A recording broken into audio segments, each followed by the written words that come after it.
کا واقعہ فضائل اعمال میں لکھا ہوا. تو یہ وہ برکات اور وہ مددیں اس وقت ظاہر ہوں گی جب میرے بھائیوں دوستوں بزرگوں نماز خشوع و خضوع سے پور ہوگی. تقی عثمانی صاحب مدد اللہ علیہ سے کسی نے پوچھا کہ حضرت ہم تبلیغ میں بھی نکلتے ہیں لیکن پھر بھی ہمیں خشوع و خضوع والی نماز نہیں ملتی، حالانکہ ہم نے سب کچھ چھوڑا ہوا ہوتا ہے. تو انہوں نے فرمایا کہ اس پرفتن دور کے اندر 5 وقت تکبیر اولیٰ کے ساتھ تم نماز پڑھ لو، یہ بہت بڑی کرامت ہے. تو نماز میرے بھائی اور دوست بزرگوں، نبی پاک علیہ السلام فرما رہے ہیں میری آنکھوں کی ٹھنڈک نماز کے اندر ہے، میری آنکھوں کی ٹھنڈک نماز کے اندر. نماز کے بلانے والے کے لیے کیا اجر ہے؟ جو آدمی نماز کی طرف بلاتا ہے، مؤذن، کہ جو آدمی مؤذن ہوگا قیامت میں یہ انبیاء کے بعد سب سے پہلے ان لوگوں کو کپڑے پہنائے جائیں. اللہ کی تکبیر بلند کرنے والا دعوت تامہ ہے، یہ مکمل دعوت ہے. اور فرمایا نماز یہ مؤذن کے ہر جملے کا جواب دو، اس کے اوپر مردوں کو 2 لاکھ نیکیاں ملیں گی. مؤذن نے کہا اللہ اکبر اللہ اکبر، گھر بیٹھنے والے نمازی مسلمان نے بھی اللہ اکبر دل میں کہہ دیا، تو اس آدمی کو 4 لاکھ نیکیاں ملیں گی. اور عورتیں اگر مستورات مؤذن کی جواب دیں گی تو ان کو ہر بول کے بدلے میں 1 لاکھ نیکی ملے.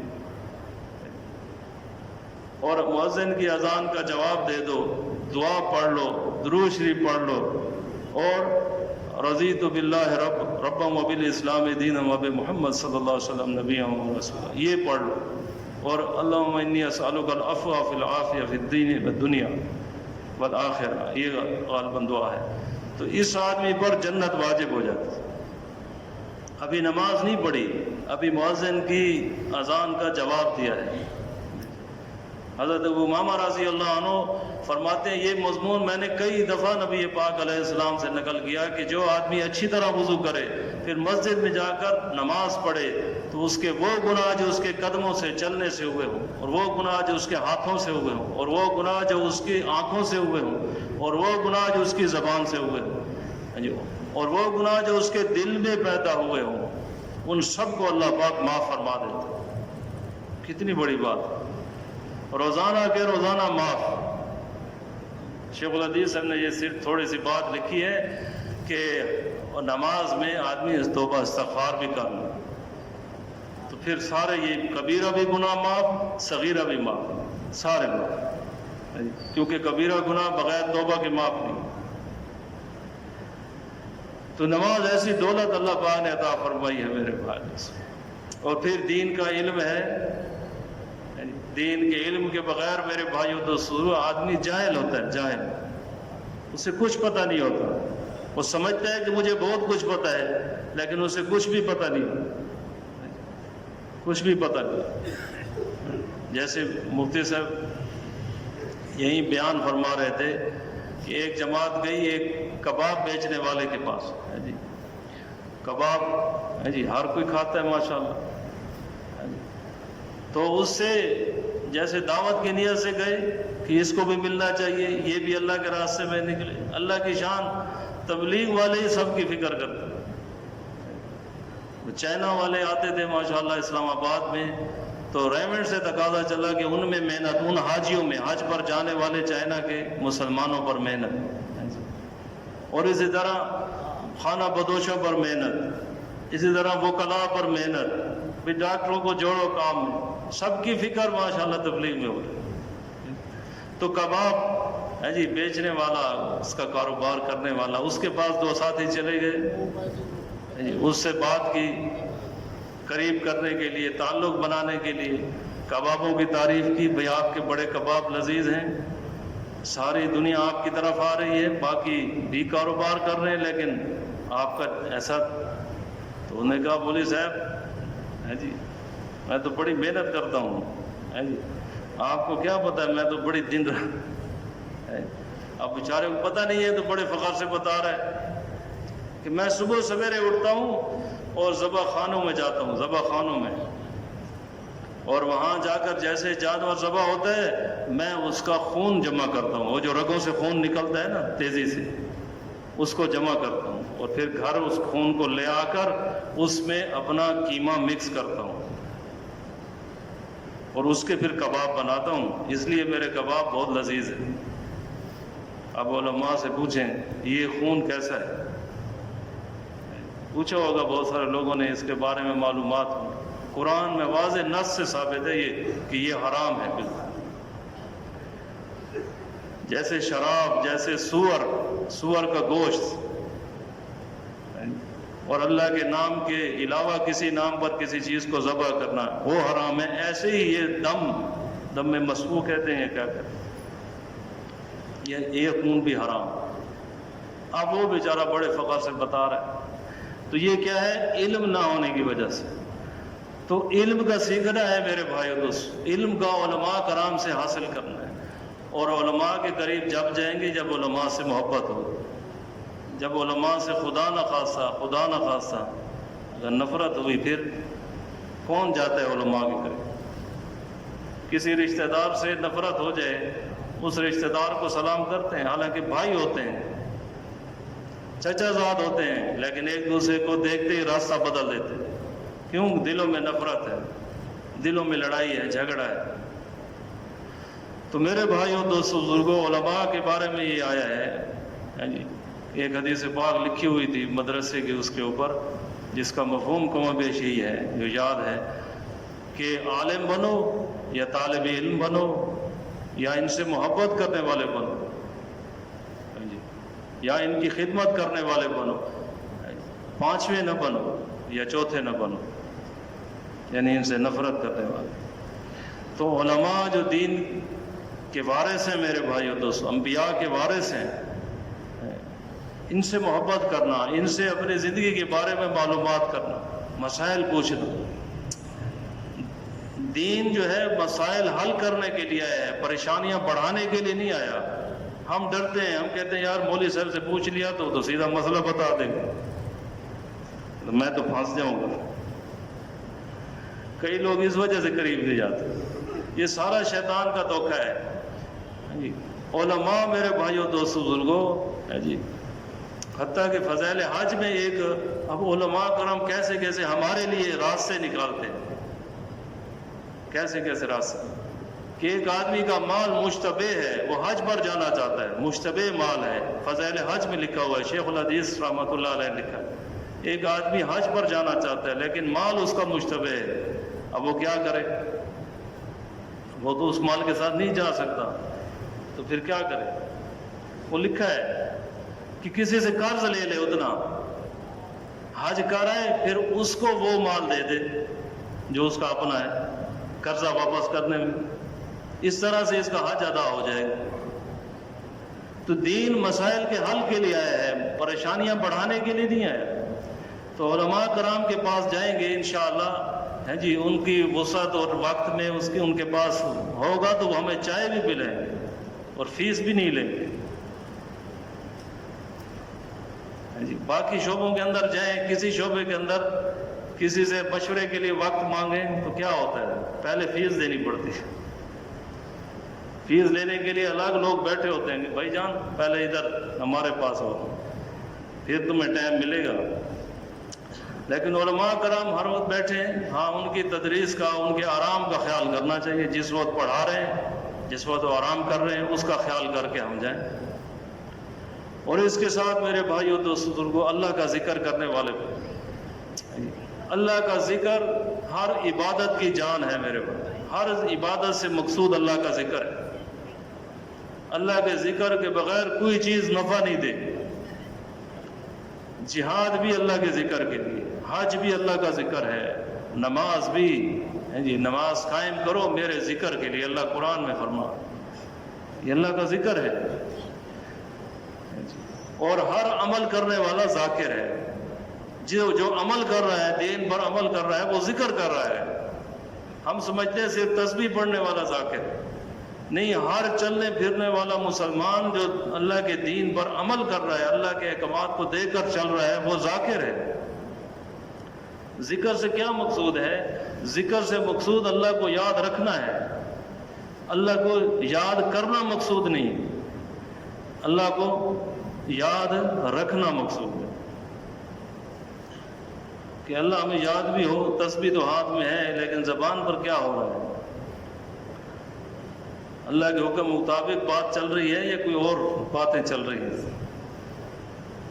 تو اللہ کا ذکر یہ ہے کہ اللہ کا دھیان ہمیں حاصل ہو جائے۔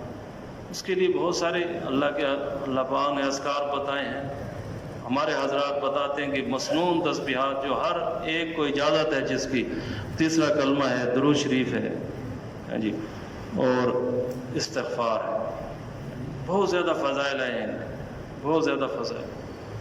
ہر نماز کے بعد 33 دفعہ سبحان اللہ، 33 دفعہ الحمدللہ، 34 دفعہ اللہ اکبر۔ جو آدمی یہ پڑھے گا اس کے گناہ معاف ہو جائیں گے، چاہے سمندر کی جھاگ کے برابر، ہر نماز کے بعد۔ حضرت علی کرم اللہ وجہ فرماتے ہیں جب سے میں نے ان کلمات کی فضیلت سنی، میں نے ان کو جہاد میں بھی نہیں چھوڑا، جہاں تلوار چلانی پڑتی ہے، بندوق نہیں کہ ایک جگہ بیٹھ کر جی گھوڑا دباتے رہو اور بیٹھے رہو، کوئی محنت بھی نہیں، تلوار بھی چل رہی ہے اور اللہ کا ذکر بھی ہو رہا ہے۔ کیسی عجیب فضائل کا استحضار صحابہ کرام میں تھا۔ ہم نیکیوں سے ہماری پیاس بجھ جاتی ہے، صحابہ کی نیکیوں سے پیاس نہیں بجھتی تھی، یہ ایمان کی نشانی ہے۔ ایمان والے کی نشانی یہ ہے کہ اس کی نیکیوں کی پیاس کبھی نہیں بجھے گی مرتے دم تک۔ فضائل حج میں ایک بڑا زبردست واقعہ لکھا ہے صحابہ کی پیاس، نیکیوں کی پیاس کے بارے میں، کہ ایک صحابی عورت نے حضرت عائشہ رضی اللہ عنہ سے سنا کہ جو عورت یا مرد بیت المقدس سے، فلسطین میں ہے، وہ مدینہ سے ہزاروں کلومیٹر دور ہے، فلسطین میں بیت المقدس ہے نا جی، وہاں جا کر اگر کوئی مرد اور عورت احرام باندھ کر آئے حج یا عمرے کا، تو اللہ اس کے سارے اگلے پچھلے گناہوں کو معاف فرما دیتا ہے۔ اب یہ فضیلت ہمیں کئی جگہ سے کوئی اور اعمال سے بھی حاصل ہو جاتی ہے۔ اس عورت نے سامان سفر لیا، اونٹ کو تیار کیا اور گئی، بیت المقدس میں گئی، اور وہاں سے اس نے عمرے کا احرام باندھ کر مکہ میں آئی اور اس نے عمرہ کیا۔ کسی نے کہا اللہ کی بندی اتنی مشقت؟ انہوں نے کہا میں نے یہ فضیلت لینے کے لیے یہ سارا سفر کیا، اور ہمیں تو ہے جی 3 تسبیحات میں یہ فضیلت مل رہی ہے اور پھر بھی ہم سے چھوٹ جاتا ہے۔ تو میرے بھائیوں، دوستوں، بزرگوں، اللہ کا ذکر کرنا، اپنے گناہوں کو یاد کر کر کے استغفار پڑھنا۔ نبی پاک علیہ الصلوۃ والسلام کتنی پیاری شخصیت ہے، کتنے مہربان شخصیت ہیں، کتنی ہماری ہمدرد شخصیت ہے۔ قرآن میں اللہ نے آپ کی تعریف فرمائی کہ ناصح امین ہیں اللہ کے رسول، ہمدرد ہیں، ہمارے ماں باپ سے بھی زیادہ ہمدرد ہمارے محمد صلی اللہ علیہ وسلم، ان پر درود بھیجیں۔ اثر میں بات ہو رہی تھی نا، مولانا صاحب فرما رہے تھے کہ جو آدمی درود شریف پڑھتا ہے، فرشتے اس کے منہ سے نکلا ہوا درود شریف وہ لے لیتے ہیں اور ان کا سفر مدینے کی طرف شروع ہو جاتا ہے۔ اب ان کا کوئی اور کام نہیں ہے، ایک جماعت فرشتوں کی اسی کام پر مامور ہے۔ اور نبی پاک علیہ السلام کی قبر میں پہنچ کر، قبر مبارک کے اندر پہنچ کر وہ آپ پر یہ درود پیش کرتے ہیں، یا رسول اللہ آپ کے فلاں امتی فلاں کے بیٹے نے آپ پر یہ درود بھیجا۔ کتنی شان کی بات ہے۔ کسی کو کھانے کے گھر میں نہیں ہے لیکن وہ درود شریف پڑھ کر اتنی بڑی شان حاصل کر سکتا ہے۔ پہننے کو کپڑے نہیں ہیں لیکن درود پڑھ کر وہ اللہ سے اتنی بڑی عزت لے سکتا ہے کہ اس کا نام اللہ کے رسول کے سامنے اس کے باپ کے نام کے ساتھ لیا جا رہا ہے۔ کتنی بڑی بات ہے۔ اور ہر درد کی دوا صلی علی محمد، ہر درد کی دوا درود شریف ہے۔ تو میرے بھائیوں، دوستوں، بزرگوں، اور سارے مسلمانوں کے ساتھ حسن اخلاق، فرمایا اعمال قیامت کے دن اسی آدمی کے وزنی ہوں گے جس کے اخلاق اچھے ہوں جی۔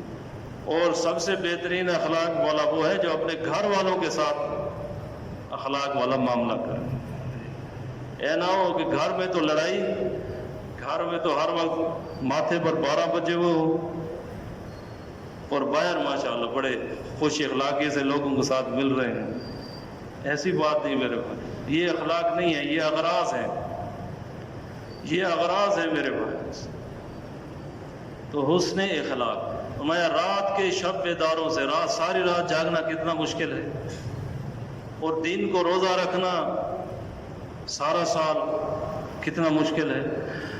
نبی پاک علیہ السلام فرما رہے ہیں، فضائل صدقات میں یہ حدیث لکھی ہوئی ہے جس کا مفہوم یہ ہے کہ وہ لوگ ان سے زیادہ بہتر ہیں جن کے اخلاق اچھے ہیں. تو اللہ سے حسن اخلاق مانگنا، فرمایا ایمان بھی کم اترا ہے اور اچھے اخلاق بھی دنیا پر زمین پر کم نازل ہوئے. یہ اللہ سے مانگنے پر اللہ کے نبی خود دعا بتا رہے ہیں ہماری تعلیم کے لیے، اچھے اخلاق کے لیے. کون سی دعا ہے؟ اللہم انی اعوذ بک من الشقاق والنفاق وسوء الاخلاق. اللہ کے نبی پناہ مانگ رہے ہیں دلوں کی سختی سے، منافقت سے اور برے اخلاق سے. اصل میں تو ہماری تعلیم تھی.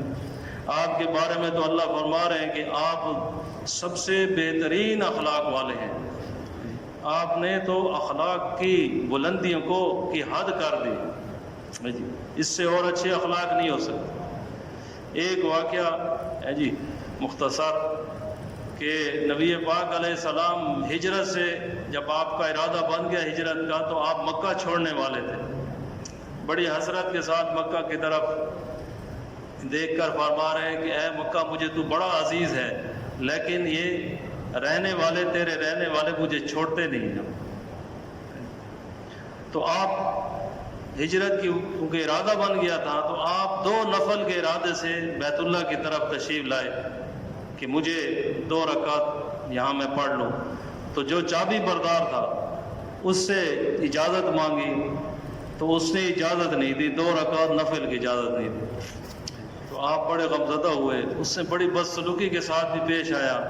تو آپ نے اس سے ایک بات کی جاتے ہوئے کہ دیکھو ایک وقت آئے گا یہ جو چابی آج تمہارے ہاتھ میں ہے، ایک وقت آئے گا کہ یہ چابی میرے ہاتھ میں ہو.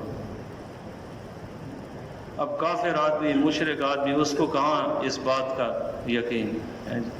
اس نے تو ٹھکرا دیا. آپ علیہ السلام مدینہ تشریف لے گئے. 10 سال کے بعد آپ فاتحانہ انداز میں داخل ہوئے ہیں. تو یہ آدمی چھپ گیا گھر میں. تو 2 صحابی اس کو پکڑ کر لائے، اٹھا کر لائے اس کو کہ آؤ تمہیں بلا رہے ہیں.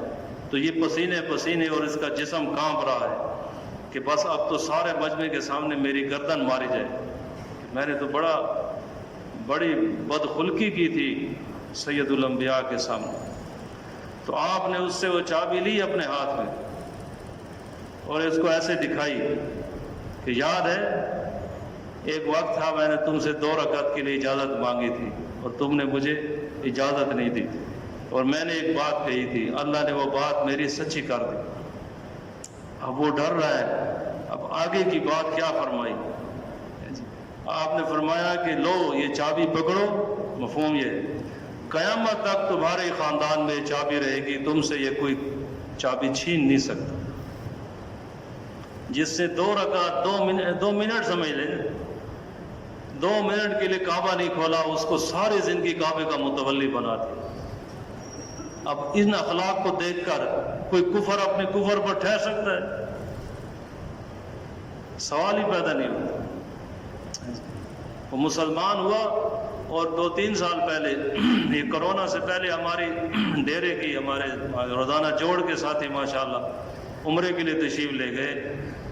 تو اس خاندان کا جو آج کل آدمی زندہ ہے جس کے پاس آج کل کعبہ کی چابی ہے، شیبی خاندان، اس سے جا کر مصافحہ کیا، اس سے ملے، بلکہ اس نے ہماری ڈیرے کی جماعت کی دعوت کی، ضیافت کی. اللہ کے نبی کی کیا شان ہے. تو وہ میرے بھائیو دوست بزرگوں اخلاق اللہ کرے ہمیں بھی ان کا کوئی ذرہ نصیب. یہی ممبر پر مفتی صاحب ایک جماعت میں تشریف لائے تھے، ان کی بات نقل کرتا ہوں. اللہ ہمیں میرے بھائی دوست بزرگوں ہماری حفاظت فرمائے. وہ فرما رہے تھے کہ ایمان کی 70 سے اوپر شاخ ہے. سب سے کمزور شاخ کون سی ہے؟ راستے سے کسی تکلیف دینے والی چیز کو ہٹا دینا، یہ ایمان کی سب سے کمزور شاخ. اس سے کمزور درجہ ایمان کا نہیں ہو سکتا. سب سے اعلیٰ تو کلمہ ہے لا الہ الا اللہ محمد الرسول اللہ، اور سب سے کمزور راستے سے کسی مسلمان کو تکلیف دینے والی اینٹ پڑی ہے، کانٹا پڑا ہے، اس کو ہٹا۔ تو یہ مفتی صاحب فرما رہے تھے کہ ہم کیا کر رہے ہیں، ہم اپنی گلیوں کو، ہم اپنے راستوں کو تنگ کر رہے ہیں، اپنی گلی کی، اپنے گھر کی سیڑھی کو آدھی گلی تک لے جاتے، اپنے گھر کی نالی کو 50 لاکھ کا گھر بنا دیا، لیکن 2-3 ہزار نالی پر خرچ کرنے کی بجائے ہم اپنے گندے پانی کی نالی کو گلی میں ایسے چھوڑ دیتے۔ تو یہ ہم کیا کر رہے ہیں، یہ مفتی صاحب فرما رہے ہیں۔ تو ہم تو اپنا بہت بڑا نقصان کر رہے ہیں۔ بلکہ انہوں نے آگے یہ بات فرمائی ہے اگر کوئی ایسے ساتھی بیٹھے ہوں تو ناراض نہیں ہونا، یہ ان کی، ہماری اپنی اصلاح کے لیے ہے۔ وہ فرما رہے تھے کہ ایک ریڑھی والا، سبزی بیچنے والا، فروٹ بیچنے والا ایسی جگہ سبزی اور فروٹ کی ریڑھی لگاتا ہے جس سے سارا مسلمانوں کے لیے راستہ تنگ ہو رہا ہے، تکلیف ہو رہی ہے، پریشانی ہو رہی ہے۔ فرمایا اس آدمی سے سودا مت خریدو۔ حقوق العباد کو مذاق نہیں ہے میرے بھائی دوست۔ مولانا جمیل صاحب رحمۃ اللہ علیہ، اللہ ان پر کروڑوں رحمتیں اپنی نازل فرمائے، وہ فرما رہے تھے کہ سب سے سخت چیک پوسٹ قیامت کے دن حقوق العباد کی ہو، بڑے بڑے نمازی پھنس جائیں گے، پکڑے جائیں گے، وہ تو یہ فرما رہے تھے۔ تو اس لیے اللہ ہم سب کی حفاظت فرمائے دوستو، ہمیں ہوش کے ساتھ چلنا چاہیے۔ ہمارے آس پاس پڑوسی ہیں، ہمارے آس پاس محلے دار ہیں، ہم سڑک پر جا رہے ہوتے ہیں، ہمارے آس پاس کوئی کمزور لوگ، کوئی کیسے لوگ، کوئی غریب لوگ چل رہے ہوتے ہیں، تو ان کا خیال کرتے ہوئے ہم نے چلنا ہے۔ اس کے ساتھ میرے بھائی ہر عمل کو اللہ کی رضا کے لیے، اللہ ہم سے راضی ہو جائے۔ حضرت ابو ہریرہ رضی اللہ عنہ اس حدیث کو جو ہم سن لیتے ہیں میرے بھائی بیان کرتے ہوئے 3 دفعہ بے ہوش ہو گئے، اور جو سننے والے ہیں، ان سے روایت کرنے والے ہیں، وہ فرماتے ہیں کہ اگر میں ابو ہریرہ رضی اللہ عنہ کو سنبھالتا نہیں تو ان کا منہ سیدھا فرش پر لگ جاتا، زمین پر لگتا، منہ کے بل گر جاتے۔ 3 دفعہ ایسا ہوا۔ پھر وہ انہوں نے حدیث سنائی کہ جن 3 لوگوں کو سب سے پہلے جہنم میں ڈالا جائے گا، جس سے جہنم کی آگ کو بھڑکایا جائے گا، ان کا قصور کیا ہوگا کہ انہوں نے اللہ کے علاوہ کسی اور چیز کو مقصود بنایا تھا۔ ان 3 اعمال میں جو چوٹی کے اعمال ہیں، اس سے بڑے اعمال اسلام میں نہیں ہیں، صرف ان کی نیت کے خراب ہونے کی وجہ سے ان کو سب سے پہلے جہنم میں ڈالا جائے۔ اللہ ہم سب کی حفاظت فرمائے دوستو، ہم سب کمزور ہیں۔ اس کے ساتھ میرے بھائی تو اللہ پاک نے ہمیں کام دیا ہے، وہ کام وہ عالی شان کام ہے، عالی شان کام ہے۔ اس کام کو کریں گے شان والے رہیں گے، اگر اس کام کو چھوڑ دیں گے تو پریشان ہو جائیں گے۔ پریشان، شان سے پرے ہونا۔ ہم تو کہتے ہیں نا ٹینشن کا آ جانا پریشانی ہے، نہیں، جو آدمی اپنی شان سے گر گیا وہ پریشان ہو گیا، اور وہ امتی گرتا ہے شان سے جو دعوت والے کام کو کام نہیں سمجھتا۔ تو میرے بھائیوں دوستو، یہ کام ہے، اس کے لیے پوری دنیا میں جانا یہ ہمارا کام ہے، اس کے لیے اپنی طاقت کو خرچ کرنا۔ وَمِمَّا رَزَقْنَاهُمْ يُنْفِقُونَ، اللہ فرما رہے ہیں کہ یہ وہ لوگ ہیں جو اپنا سب کچھ خرچ کرتے ہیں جو میں نے ان کو دیا ہے۔ تو رزق میں صرف کھانا پینا، روٹی سالن شامل نہیں ہے، پیسہ نہیں ہے،